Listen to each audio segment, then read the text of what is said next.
پیارے بچوں، آج کی کہانی ہے شامو اور بابو۔ علی پور کے گاؤں میں دو گھوڑے شامو اور بابو رہتے تھے۔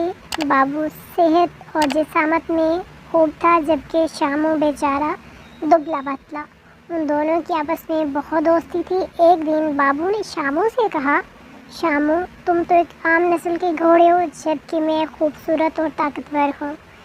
میرے چارے میں طرح طرح کے میوے ہوتے ہیں اور تمہاری خوراک صرف گھاس پھوس ہی ہوتی ہے۔ میری ٹانگیں مضبوط اور میرے کھر مہارت سے کٹے ہوئے ہیں، جبکہ تمہارے پاؤں تو مٹی گارے سے لتھڑے رہتے ہیں۔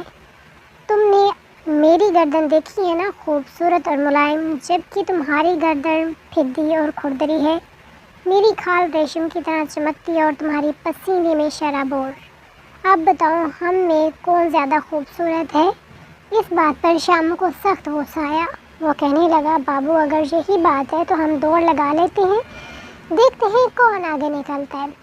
چنانچہ وہ دونوں اسی وقت مقابلے کے لیے تیار ہو گئے۔ انہوں نے فیصلہ کیا کہ دونوں میدان میں چکر لگائیں گے اور تب تک نہیں رکیں گے جب تک کوئی ایک اپنی ہار تسلیم نہیں کر لیتا۔ دونوں نے ایک ساتھ دوڑنا شروع کیا۔ بابو ذرا گردن اکڑا کر دوڑتا رہا تھا۔ وہ پہلے 3-4 چکر شامو سے آگے رہا، لیکن جلد ہی اس کی ہمت جواب دینے لگی۔ شامو نے بابو سے پوچھا، کیوں بھائی، تھک گئے؟ ارے میں کہاں تھکا ہوں، بس میرے پاؤں میں ذرا موچ آ گئی ہے، بابو نے جھوٹ بولا۔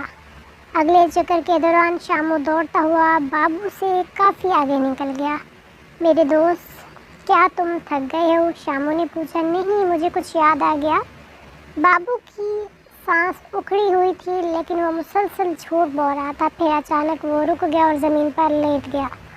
ادھر شامو 10واں چکر لگانے لگا تو اس نے بابو چپکے سے لنگڑاتا ہوا قریبی جھاڑیوں کے پیچھے جا چھپا اور گھاس چرنے لگا۔ وہ شامو سے کترا رہا تھا۔ اچانک اس نے آواز لگائی، شامو، تم تھوڑی دیر کے لیے آرام کر لو۔